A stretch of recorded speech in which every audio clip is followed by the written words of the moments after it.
New York. Même si vous n'y êtes jamais allé, vous la connaissez déjà. New York, la star de cinéma, des séries télé, de la littérature, de la musique. La porte de l'Amérique, excessive, lumineuse, vertigineuse. Babel cosmopolite, bâtie sur l'un des plus grands ports du monde. New York est la première destination touristique américaine. Son World Trade Center est le plus haut building du continent. Mais comment s'aime-t-on dans la ville de tous les superlatifs? Pour le comprendre, nous allons rencontrer Yoon et Justine. Ils habitent Manhattan, il est trader, elle est violoniste. Ils s'aiment et ont une façon bien à eux de partager leur amour avec le monde entier. Dans Little Italy, Marco Bello, un pur descendant des immigrants napolitains, a réalisé son rêve, une école de pizza. Son amour, Jenny, a quitté le Texas pour donner la touche western à leur cuisine. Voici Erin Davis, une New-Yorkaise hyperactive. Elle a décidé d'aider la communauté juive à trouver l'âme sœur, une entremetteuse comme seule la grosse pomme pouvait en inventer. Le coup de foudre pour Mike et Dava, c'est d'abord une passion pour l'art. Il est musicien de jazz, elle est danseuse contemporaine, la recette pour un accord parfait.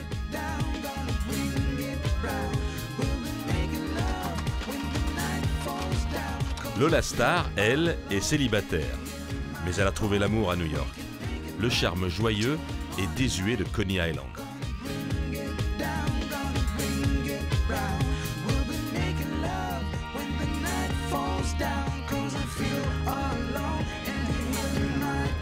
À Harlem, enfin, le pasteur Brown chante les louanges de l'amour infini.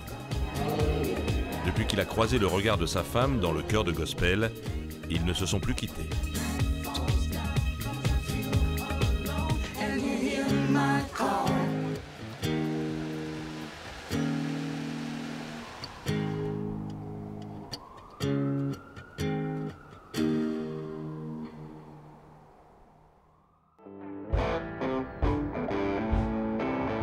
À New York, chaque borough, chaque quartier a son identité propre, mais tout est en perpétuel mouvement. Il n'y a pas si longtemps, rares étaient les touristes qui osaient s'aventurer jusqu'à Harlem. Mais aujourd'hui, même le Bronx est devenu fréquentable.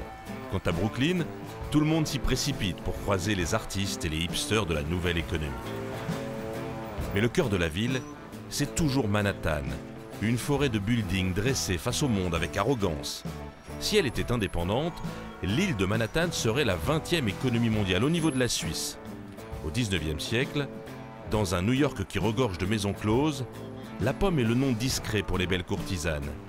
C'est probablement l'une des explications du surnom du quartier Big Apple, la grosse pomme.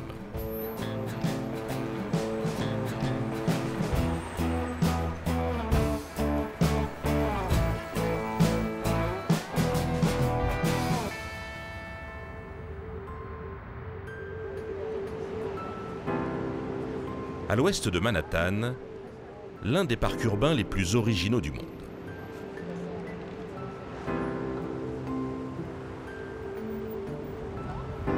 Voici la High Line, voie ferrée construite en 1930, mais qui était à l'abandon depuis les années 80.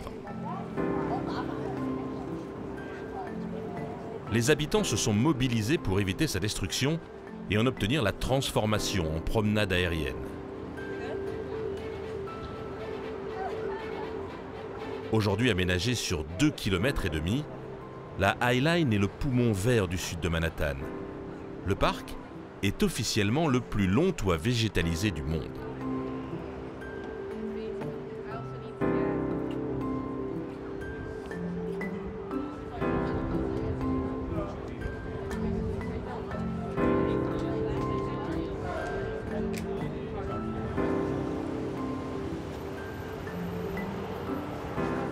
Au milieu des 5 millions de visiteurs annuels, Yoon et Justine sont assez faciles à repérer. Ils tiennent en permanence un appareil à bout de bras. Ils habitent à quelques blocs d'ici. Lui travaille dans la finance, elle est violoniste au Metropolitan Opera.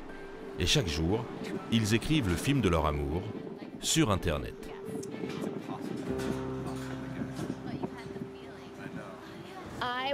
Je suis née en Corée Et ma famille a déménagé à Fort Lee, New Jersey, quand j'avais 5 ans. J'ai grandi dans le New Jersey, je suis une vraie Jersey girl. J'ai encore un peu l'accent des fois. Oui, des fois j'ai l'accent, quand je suis en colère. Quand j'ai commencé l'université, j'ai déménagé à New York. Et depuis, je suis une vraie New-Yorkaise. Je ne sais pas comment on a commencé. J'ai commencé à faire de la photo et des vidéos quand j'étais blessée. Je n'ai pas pu jouer de violon pendant 9 mois. Et je ne pouvais pas rester sans rien faire. Et je me disais, aujourd'hui, il y a tellement de programmes de télé-réalité qui montrent des couples et l'amour un peu partout sur les médias. Mais ça ne me paraissait pas être la réalité. Nous, on voulait montrer ce que vivent les couples normaux à New York.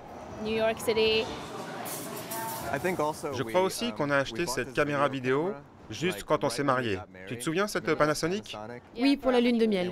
Et on l'emmenait partout pendant le voyage. Et on l'avait partout où on allait pendant la lune de miel.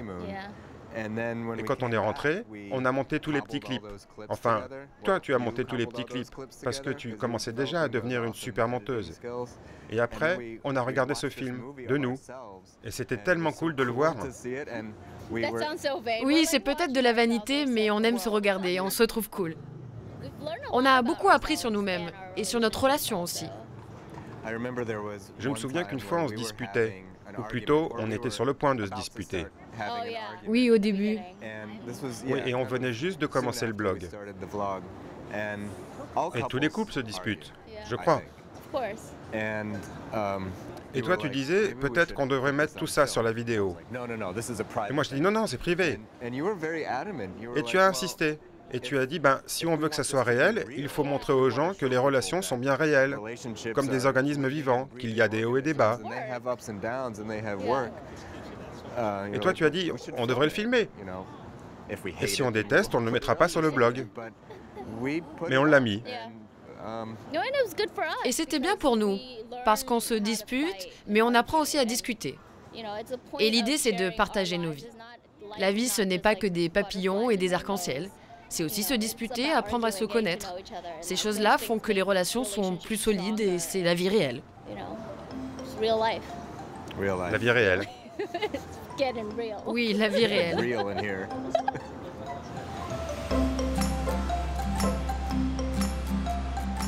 Leur blog existe depuis 4 ans et compte aujourd'hui plusieurs milliers de visiteurs.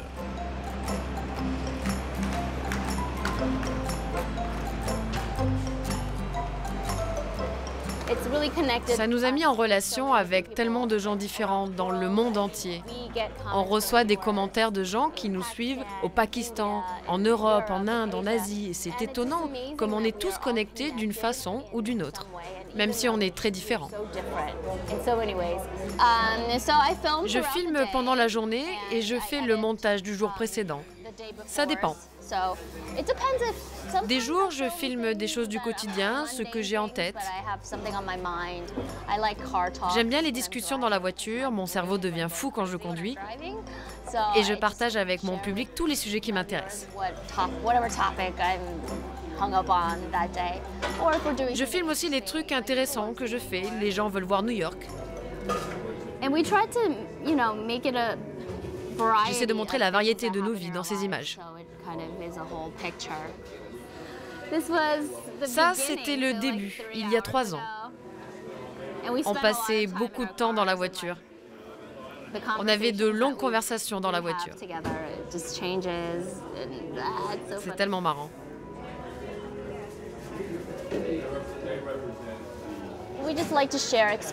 On aime partager les expériences, alors on aime emmener notre public avec nous.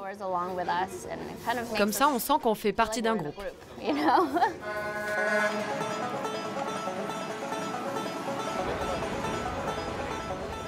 Même ceux qui ne partagent pas leur vie en permanence sur Internet ne peuvent pas résister à New York aux selfies romantiques. L'un des spots les plus célèbres est situé à l'angle de la 6e avenue et de la 55e rue. La sculpture de Robert Indiana, imaginée dans les années hippies, est l'une des créations graphiques les plus célèbres du monde. Indiana, icône du pop art américain, n'a jamais voulu protéger sa création. On en trouve aujourd'hui des copies dans de nombreuses villes du monde. Et l'artiste, lui, était presque dans la misère lorsqu'il a pu redevenir tendance en imaginant les premières affiches d'un jeune candidat, Barack Obama.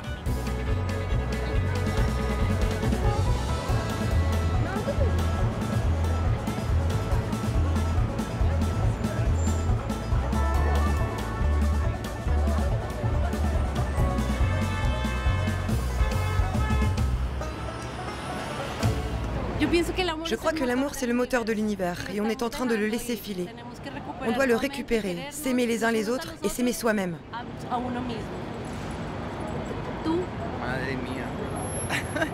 Pour moi, l'amour... Catalina, cette fille que j'ai ici. C'est tout.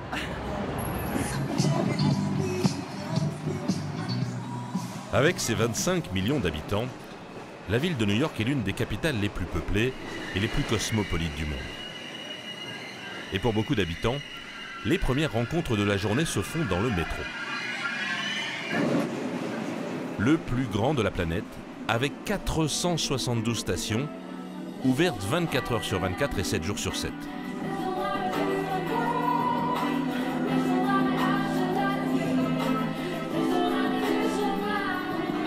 La construction a commencé à la fin du 19e siècle, après que les New-Yorkais aient subi des hivers très rudes. Ils ont donc souhaité un réseau souterrain pour se déplacer et pour se protéger du froid.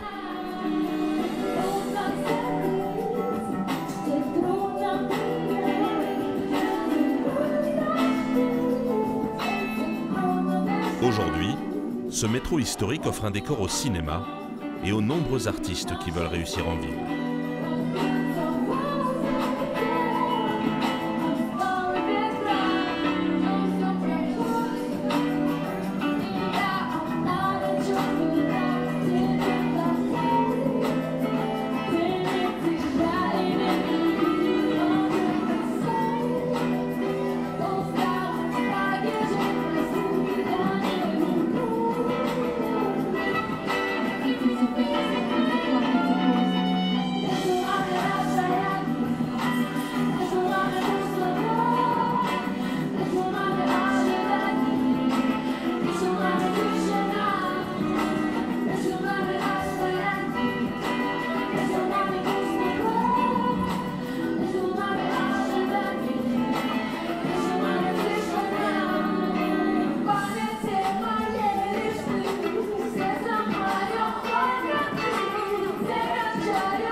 Je m'appelle Michael, je viens de Détroit. Je suis arrivé il y a 5 mois. Je suis venu ici pour commencer ma carrière musicale, trouver d'autres musiciens et me connecter avec eux pour faire des chansons. Et c'est comme ça que j'ai rencontré ces deux-là. Je vais et je viens. Je suis de Sonora, Mexique. Ici, c'est le meilleur endroit pour la musique. L'échange est incroyable. On rencontre des gens de partout dans le monde et t'as pas besoin de parler plus de 5 minutes pour créer le contact. Tu commences tout de suite à jouer de la musique. Il y a une connexion incroyable. Et elle, c'est ma copine Saya. Et même si on ne parle pas la même langue, on se comprend musicalement. Et aussi grâce à un logiciel de traduction sur nos téléphones. Je m'appelle Saya, je viens d'Ouzbékistan. Je suis ici depuis 5 mois. Cette ville me plaît beaucoup. Je suis venue d'abord pour la musique. J'aime la musique. La musique, c'est ma vie. Saya est connue en Russie et elle a déjà enregistré 2 albums. Alors à partir de ses paroles ou de sa musique, on commence à improviser. Je suis venue à New York parce que c'est une grande ville, un État riche et curieux. Ici, il y a beaucoup de publics différents et avec ma musique, j'espère toucher les gens. Pour le moment, c'est ici que je veux partager ma musique et j'espère que les gens aimeront mes chansons.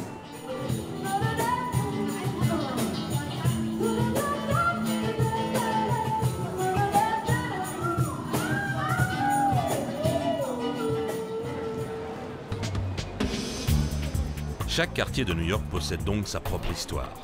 La ville est un puzzle de communautés, chacune célébrant ses traditions, son mode de vie et bien sûr, sa gastronomie. Dans Little Italy, le menu est assez évident. La première pizzeria des États-Unis a été fondée ici en 1905. Et dès les années 60, la pizza était l'une des spécialités préférées des Américains.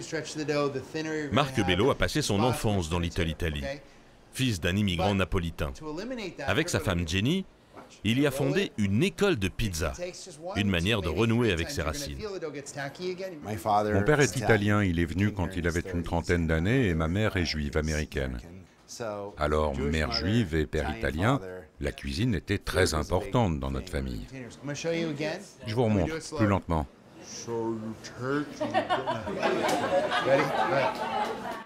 Mon père italien faisait les meilleures galettes de patates, selon une recette juive. Il était imbattable. Et ma mère faisait la meilleure sauce tomate et les meilleures boulettes de viande. Alors c'est intéressant comme les rôles ont été inversés.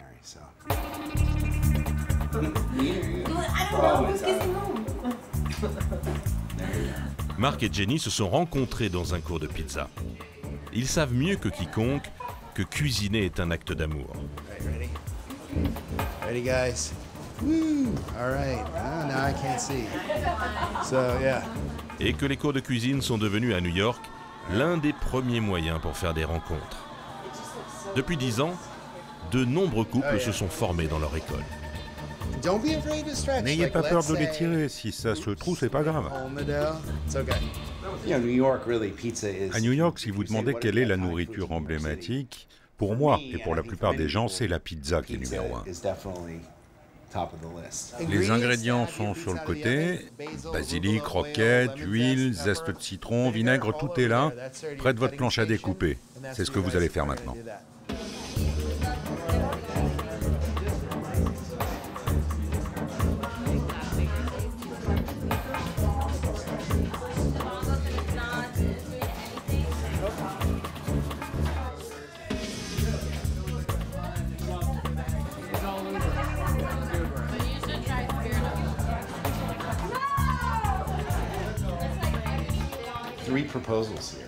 On a eu 3 demandes en mariage ici.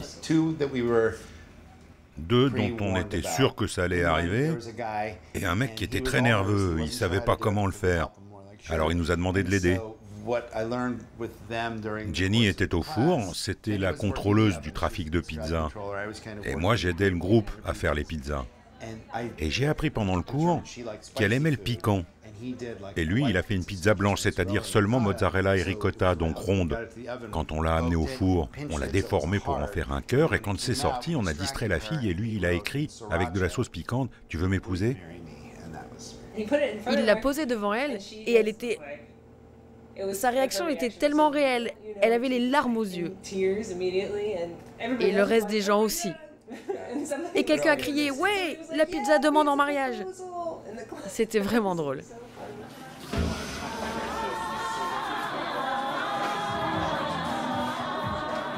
Nous aimons travailler ensemble, nous aimons vivre la vie ensemble. Aucune idée de ce qu'elle raconte, mais je suis totalement d'accord. On a de la chance. On a de la chance.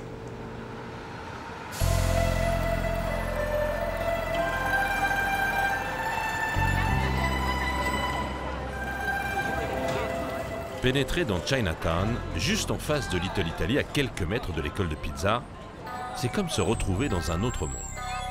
Une enclave de la Chine à New York.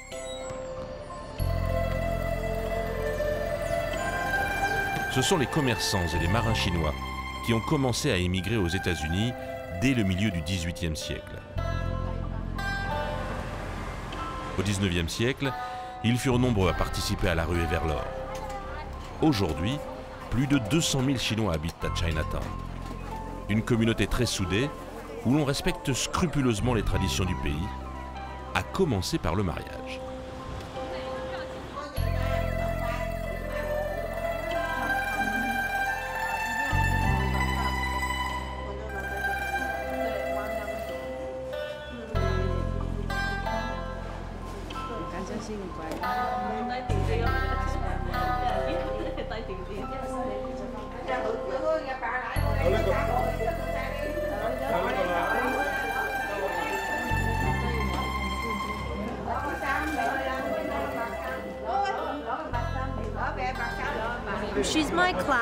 La mariée était dans ma classe depuis la petite école. Je la connais depuis que j'ai 7 ans et nous sommes amis depuis. Les mariés se sont rencontrés par des amis, ils étaient copains et après ont commencé à sortir ensemble. Il la poursuivait depuis 1 an et finalement elle est sortie avec lui. Et ils ont décidé de se marier après être sortis ensemble pendant 1 an.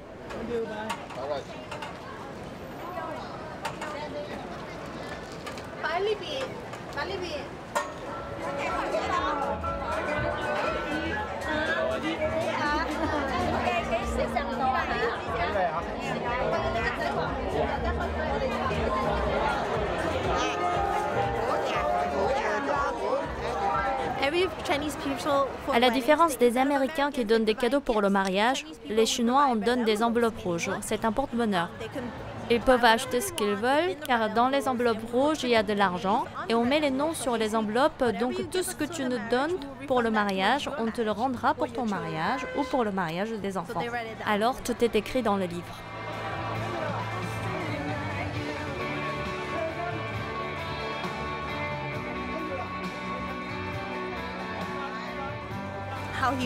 Dans notre culture, ce qui compte, c'est comment ton mari te traite. Est-ce qu'il peut te prendre en charge? Si vous allez bien vous entendre, surtout de nos jours. Si tu vas vivre avec ses parents, il faut que tu vois si tu pourras t'entendre avec eux. Parce que nous, les Chinois, on ne déménage pas, on vit avec les parents. Alors c'est très important de voir si tu vas pouvoir t'entendre avec les parents. Si tu ne t'entends pas bien avec tes beaux-parents, tu voudras éventuellement partir. Donc il faut bien t'entendre avec eux et aussi toute la famille. Donc dans un mariage chinois, il faut faire attention à tous les détails.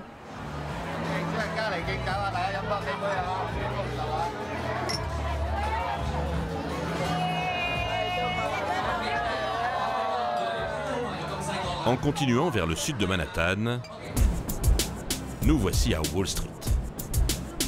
Au XVIIe siècle s'y tenait un mur censé protéger la petite colonie hollandaise qu'était alors New York contre les attaques des Indiens. Aujourd'hui, c'est le cœur financier de l'Amérique, voire du monde. Mais Wall Street met parfois son décor au service d'autres causes, comme la Fashion Week, qui prend ses quartiers au milieu des traders et des touristes. New York est ainsi devenue capitale de la mode, et le spectacle est tout autant sur les podiums des défilés que dans la rue.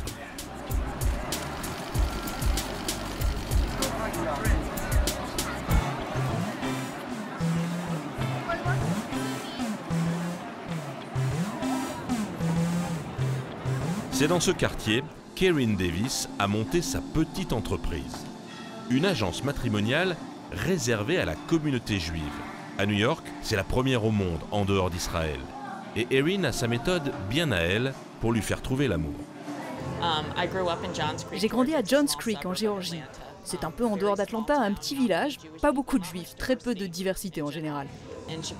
Shabbatness est un service privé de rencontres organisé autour des dîners de Shabbat pour des jeunes adultes entre 20 et 50 ans. Ce qui m'a principalement inspiré à le faire, en plus de mes parents, c'est ma grand-mère maternelle, survivante de l'Holocauste. Ma grand-mère est vraiment le stéréotype de la mamie juive polonaise. 92 ans, grande comme ça, avec un accent très prononcé, on dirait qu'elle a immigré hier. Et elle croit que le secret pour rattraper un homme, c'est d'avoir les fesses bien rondes. Et être une gentille fille juive, et si tu peux trouver un gentil garçon juif, docteur ou avocat, c'est tout ce qu'il te faut. Mais elle est déconcertée par le dating d'aujourd'hui, ce monde de dating par Internet, de haute technologie, avec les portables où tu swipes, et tu ne sais même pas comment sont ces gens en personne. Tu tombes amoureux d'un avatar, d'une image. C'est la raison pour laquelle j'ai commencé Shabbatness.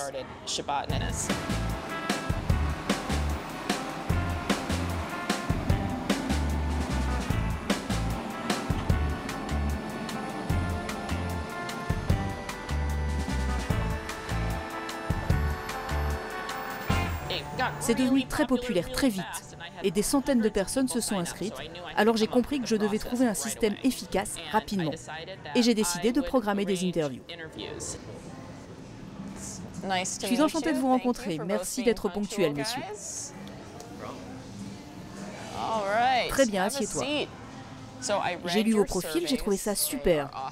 Lors de cet entretien, j'aimerais qu'on en parle un peu plus. Mais tout d'abord, Dave, quel âge as-tu? 30 ans. Je suis de Californie. Eh bien, dis-moi comment tu te définirais du point de vue culinaire, du point de vue de la pratique religieuse en tant que juif. Je commence mon instruction de rabbin. Quoi? Non, je rigole. Je me disais, mais où est ta robe? Il y a de multiples façons de pratiquer sa religion à New York. Et je me rends compte qu'il faut être vigilant avec les pratiques religieuses des uns et des autres. Alors, quand je fais les interviews, une des choses que je demande, c'est la coutume culinaire. Est-ce qu'elle est cachère? Est-ce qu'ils boivent du lait ou mangent de la viande à la maison, à l'extérieur? S'ils mangent des crustacés, du porc? Et j'ai tout vu, hein. Des gens qui vont sans exception à la synagogue, mais ont mangé un cheeseburger avec du bacon à midi, et ils cherchent quelqu'un qui fait exactement la même chose. Alors c'est encore une autre étape. En tant qu'entremetteuse dans le monde juif, c'est complètement différent. C'était super, merci d'avoir été aussi honnête dans vos réponses, j'ai vraiment apprécié. Il y a un énorme potentiel avec vous deux, mais je pense déjà à quelques chouettes filles pour vous. On reste en contact pour l'invitation, j'ai été enchantée de vous rencontrer.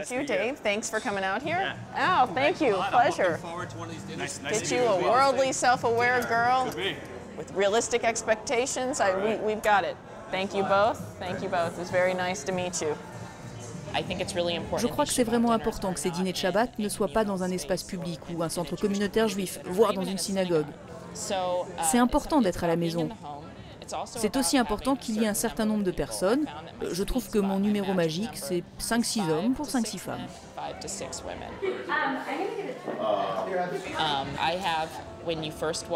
Quand ils arrivent, je leur donne une petite carte et chacun écrit de façon anonyme quelque chose d'intéressant sur eux-mêmes, du genre « j'ai visité 42 pays différents » ou « j'ai 3 tétons ».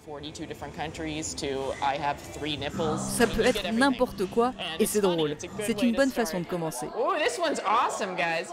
J'ai joué le rôle de Jim Morrison dans une pièce sur Broadway. C'est forcément pas une fille qui a écrit ça, même s'il y a d'excellentes actrices. Vraiment? Super! On a tous cru que t'étais un jogger. En fait, tu es acteur. Vous êtes prêts? J'ai une autre carte. J'ai descendu en rafting le Colorado en 10 jours. Comment vous avez su? J'organise tout moi-même. Je ne gagne pas d'argent, mais j'aime voir les gens s'unir autour de moi. Voilà mon bénéfice. Au lieu de gagner des dollars, je gagne du bonheur et il n'y a rien de mieux au monde. C'est ce qui me plaît dans la vie.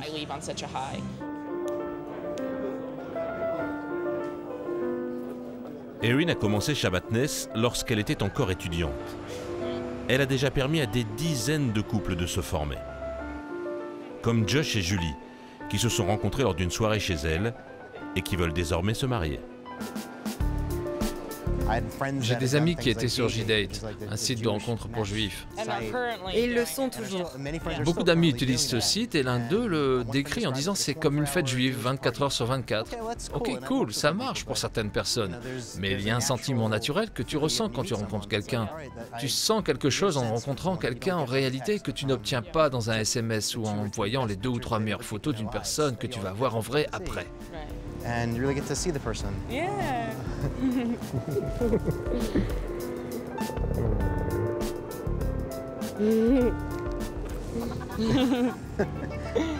Et maintenant, tu vas être ma femme. Oui. Elle est très cool, cette fille. Merci, Erin Davis.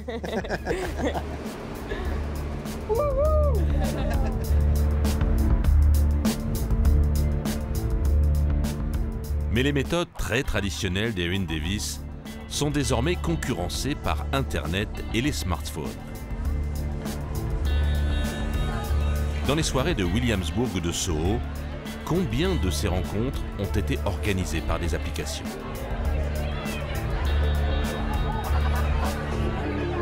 Il suffit de s'asseoir au bar, de laisser l'algorithme chercher des candidats autour de vous pour multiplier les rendez-vous.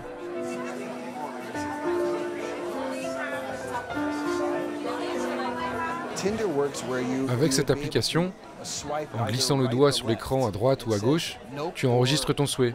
Je refuse ou je me mets en contact, sur la base de 4 ou 5 photos. C'est sans doute une très bonne manière de rencontrer des gens. Je me suis fait d'excellentes relations comme ça. C'est une super opportunité pour rencontrer l'âme sœur. Donc en fait, juste en choisissant like, si elle aussi m'a liké, nous sommes instantanément matchés. Et c'est ce que vous voyez là. Voilà, on est matchés.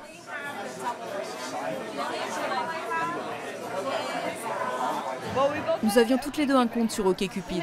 On s'est rencontrés sur Internet. C'est comme faire du shopping pour trouver des gens. T'as ton écran, et tu fais défiler, et il y a des photos. Alors j'ai vu une photo mignonne d'elle et j'ai cliqué dessus.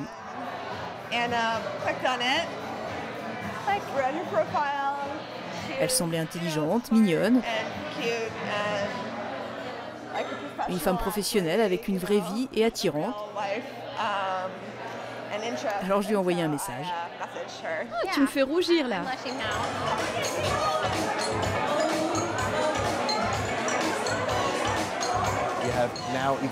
Maintenant, il y a encore plus d'applications, comme Bumble, qu'un jeune collègue m'a montré, où ce sont les femmes qui choisissent si elles veulent amorcer le dialogue. Ce sont elles qui décident et contactent l'homme. Alors ça donne une leçon aux hommes très actifs new-yorkais du fait que ce soit les femmes, aujourd'hui, qui prennent le contrôle. D'ailleurs, c'est le plus grand changement. Ce n'est pas la peine d'être trop agressif si tu es un homme ou une femme. Il suffit que tu sois prêt et vraiment disponible. Le dating est comme ça aujourd'hui à New York. Tous ceux que je connais utilisent les applis. Moi, je connais personne qui n'en est pas. Je pense aussi peut-être que... C'est une question d'âge, de ceux qui se rencontrent, parce que la ville est divisée géographiquement. Les hommes, les homos, ils ont Chelsea, c'est leur quartier. Park Slope, dans Brooklyn, était un quartier de lesbiennes. Mais plus maintenant, c'est trop cher. Et c'est plus familial maintenant. Ça a changé du point de vue démographique. Les gens sont tellement éparpillés avec le coût de la vie, mais aussi d'autres facteurs. Alors, le dating par Internet, c'est une solution attractive.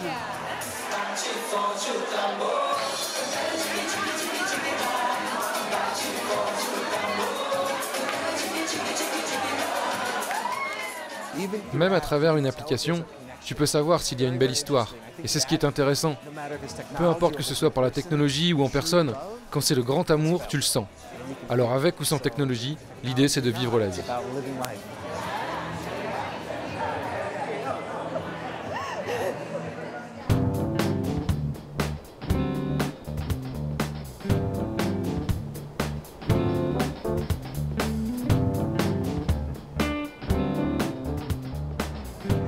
Après une soirée bien animée, c'est à Central Park que les New-Yorkais se retrouvent.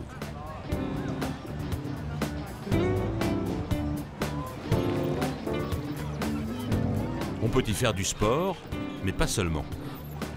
L'immense parc, conçu au 19e siècle, abrite les plus grands musées américains. Un célèbre zoo, mais aussi 272 espèces d'oiseaux, 14 races de mammifères et 800 000 poissons.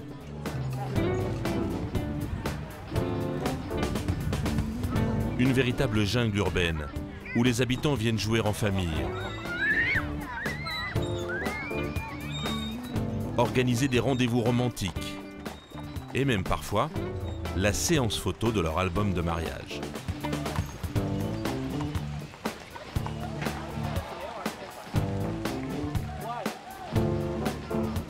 Dans Central Park, on peut faire une pause sur l'herbe ou sur l'un des milliers de bancs disséminés sur les 341 hectares. Des bancs qui coûtent trop cher à l'administration du parc. Elle a donc proposé aux habitants et aux visiteurs de les financer. Récompense pour chaque banc acheté, une petite plaque au nom du bienfaiteur. Et voici comment une mesure budgétaire est devenue un hymne à l'amour.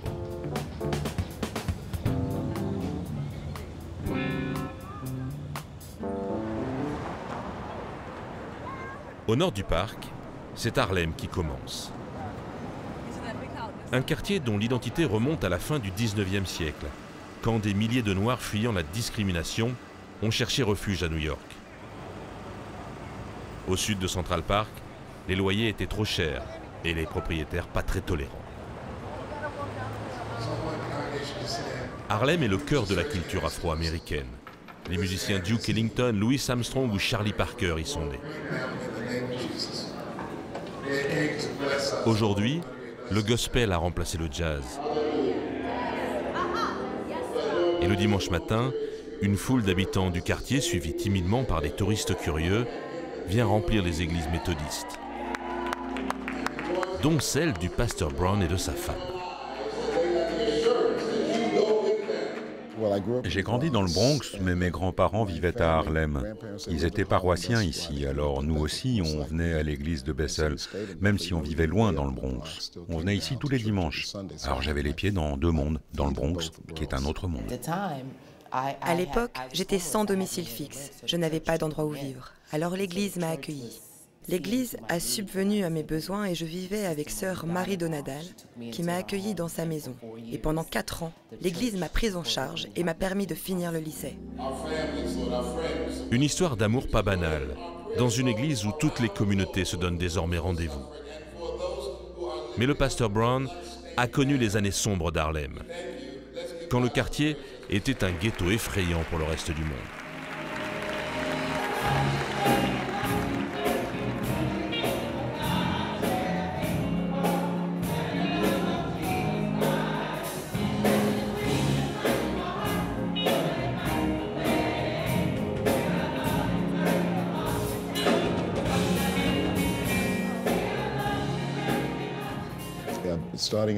À partir des années 50, 60, 70, nous avons vu un énorme déclin à Harlem. Et beaucoup de propriétaires de maisons et d'immeubles les ont tout simplement abandonnés et les ont laissés. On voyait beaucoup de drogue, de crimes, d'addiction aux drogues.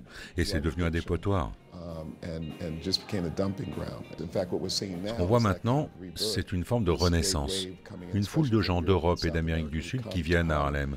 Ils ont entendu parler de Harlem et ils veulent découvrir les églises noires d'Harlem. Ce n'est plus tellement le jazz ou le blues que l'on pouvait trouver avant, mais c'est le gospel qu'ils veulent entendre.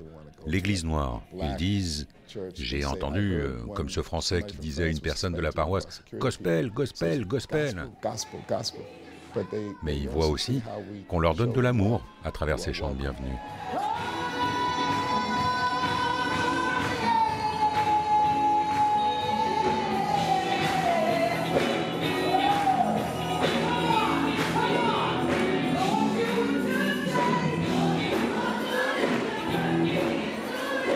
Les offices du pasteur Brown mélangent ainsi les habitants du quartier endimanchés et les familles de touristes.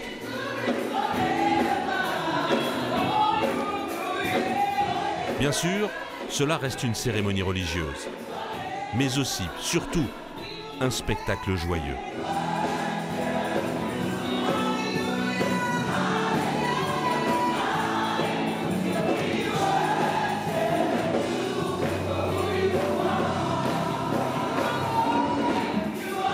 Un symbole d'amour pour le pasteur, c'est lors d'une de ses messes qu'il a croisé un regard qui a changé sa vie.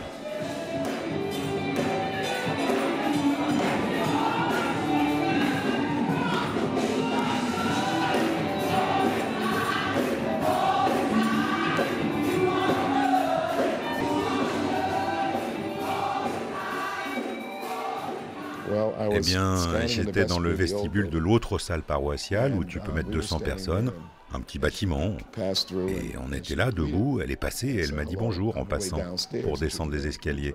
Elle portait une robe bleue. Elle a complètement attiré mon attention. Et à ce moment-là, je ne pensais pas du tout à avoir une relation avec qui que ce soit.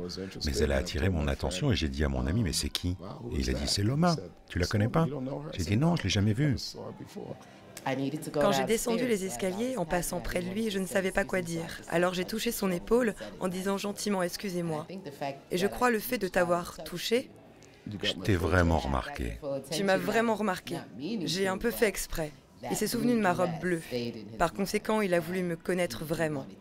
Alors, j'ai acheté la bonne robe. On s'est mariés jeunes.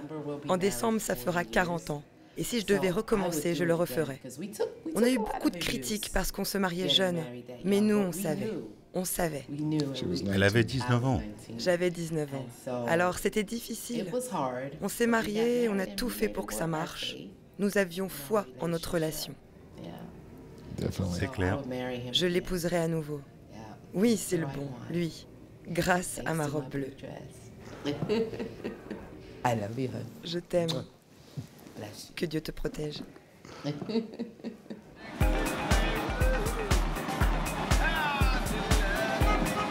À New York, le spectacle est partout, pas simplement dans les églises.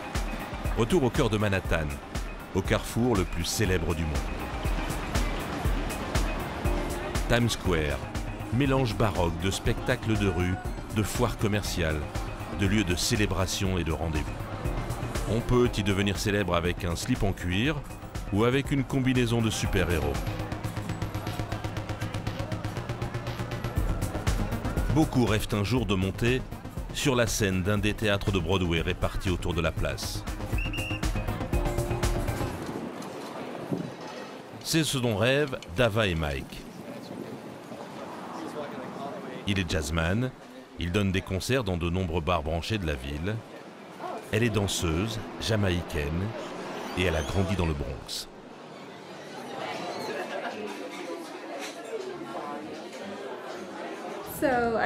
Mon Dieu, je suis allée au concert et j'étais coiffée exactement comme aujourd'hui. Un peu plus court, non? C'était plus court, mes cheveux sont beaucoup plus longs. Mais j'avais aussi une robe dos nu, sans manches. Tout le monde autour de moi avait plus de 50 ans et était de couleur blanche. Et me voici, une jeune femme avec mes bras nus et mes cheveux comme ça. Et lui me regardait, l'air de dire « Elle est perdue ».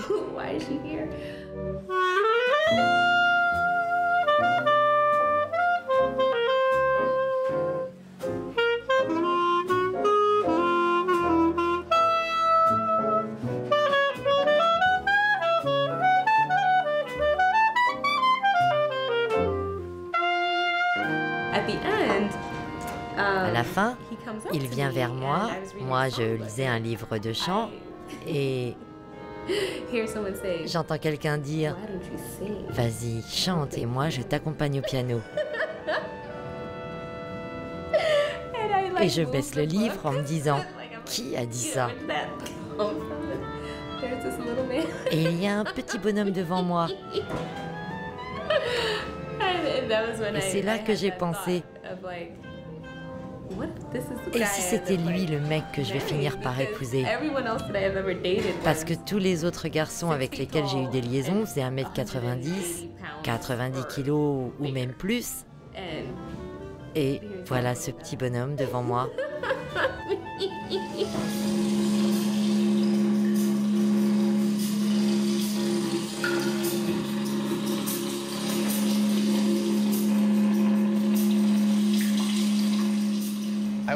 J'étais juste curieux de savoir qui c'était. C'était vraiment le contexte parfait. Cette situation me disait, mais c'est là, ne le gâche pas.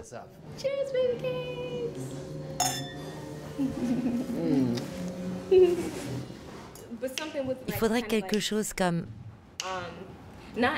pas trop envolé. Et si on faisait plutôt...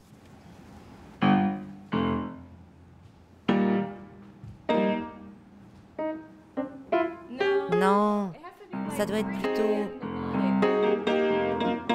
J'ai lu quelque part, dans un de ces trucs qu'ils écrivent ces jours-ci, du genre « chose à ne jamais dire aux blacks » ou alors « chose à ne jamais dire aux blancs », peu importe. Et il y avait « ne demande jamais si tu peux toucher leurs cheveux ».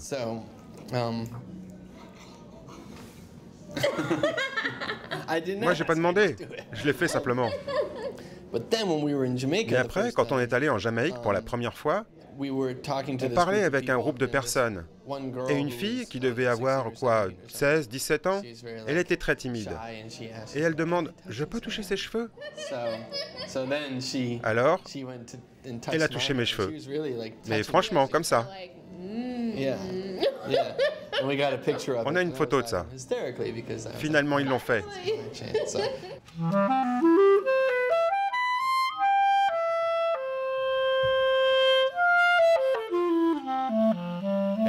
Je sens que New York est un endroit spécial et que les gens sont peut-être pas toujours d'accord, mais ils savent comment ne pas être d'accord et tolérer leurs désaccords et différences.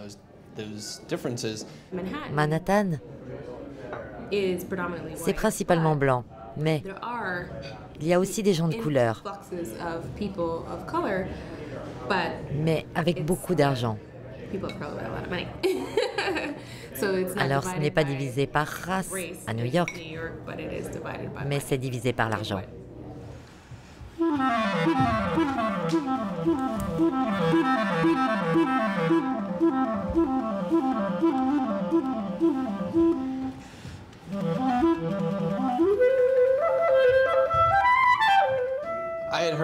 J'avais entendu des gens dire que tu ne devrais pas travailler avec des membres de ta famille ou que tu ne devrais pas faire du business avec ta femme. Et on est arrivé à la conclusion que si tu n'es pas capable de monter un business ensemble, tu ne devrais pas être avec cette personne. Parce que cette relation est un business. C'est comme être dans un groupe ou comme être marié. Faire un projet ensemble, c'est pareil. Et alors on se disait, mais on est déjà en train de faire ça, alors pourquoi pas? Ça ne fait pas peur. Et c'est vraiment chouette que ça fasse partie de notre relation quotidienne.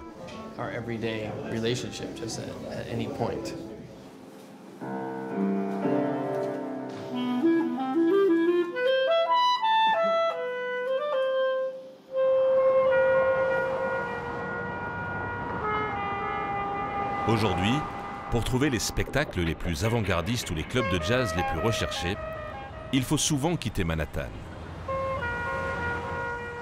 Franchir le pont de Brooklyn, le fameux pont suspendu, construit au milieu du 19e siècle.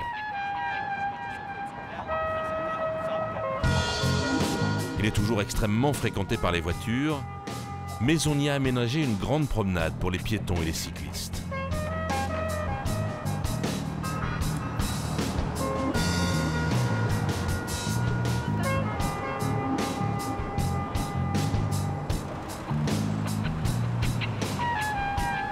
C'est ici que les amoureux ont décliné la tradition désormais mondiale des cadenas d'amour.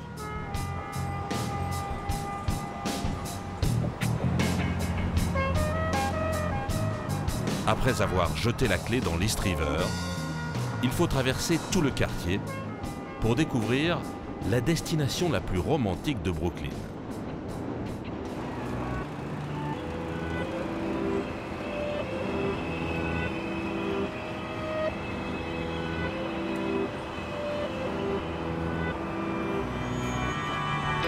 Coney Island fut d'abord la plage préférée des New-Yorkais, qui ont construit de très nombreux hôtels.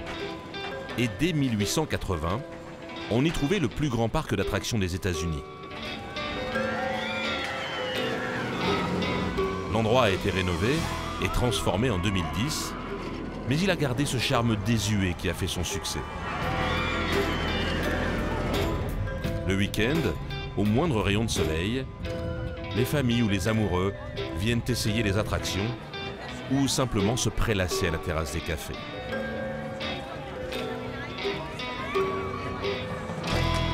C'est ici que chaque matin, Lola ouvre sa boutique de vêtements.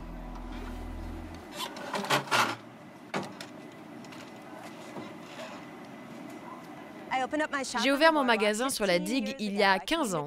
Quand je suis arrivée à Coney Island, j'ai trouvé un petit magasin à louer et c'est devenu le mien. Dès que je suis arrivée à Coney Island, j'en suis tombée amoureuse et j'ai su que c'était ici que je voulais passer ma vie.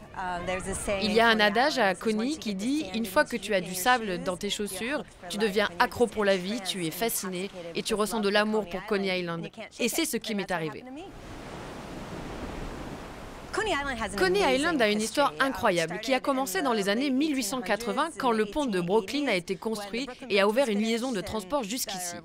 Alors tout le monde a commencé à venir ici et c'est devenu le centre de l'univers. Tout le monde venait pour célébrer ce sentiment de liberté à Coney Island. Et à la fin du 19e, les immigrants venaient aux États-Unis à la recherche de liberté. Mais quand ils arrivaient, ils ne trouvaient pas de liberté. Ils travaillaient à l'usine et vivaient dans des taudis. Mais quand ils venaient à Coney Island, ils trouvaient la vraie liberté, où ils pouvaient s'échapper et trouver ce qu'ils cherchaient.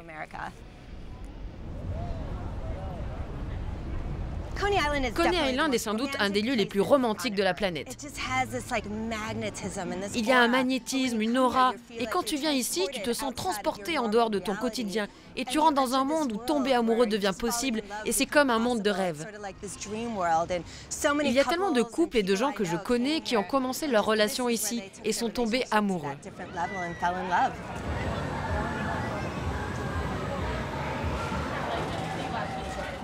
L'histoire de la Wonder Wheel est extraordinaire. Denos Vourderis était un immigré grec et quand il est arrivé, il n'avait pas beaucoup d'argent. Il a monté un petit business qu'il a ouvert à Coney Island. Il vendait des plats chauds dans la rue. Il était follement amoureux de sa femme. Il lui disait toujours « Un jour, je vais t'acheter la bague la plus grande et merveilleuse pour que tout le monde sache combien je t'aime. » Il parlait de la grande roue. Il voulait acheter la Wonder Wheel pour sa femme. Et il l'a fait. Il a monté son business à partir de rien. Puis il a acheté la Wonder Wheel pour sa femme. C'est encore sa famille qui en est propriétaire. C'est vraiment l'une des plus belles histoires de Coney Island. Depuis le cinéma muet avec Buster Keaton, on ne compte plus les films dont l'intrigue se déroule sur l'île de Coney Island. Little Odessa, Annie Hall de Woody Allen, Angel Heart avec Robert De Niro et Mickey Rourke, Big avec Tom Hanks, ou même les Men in Black. C'est la quintessence de New York, où la vie est un grand show business et l'amour un mystère insondable, même pour le fameux Zoltar.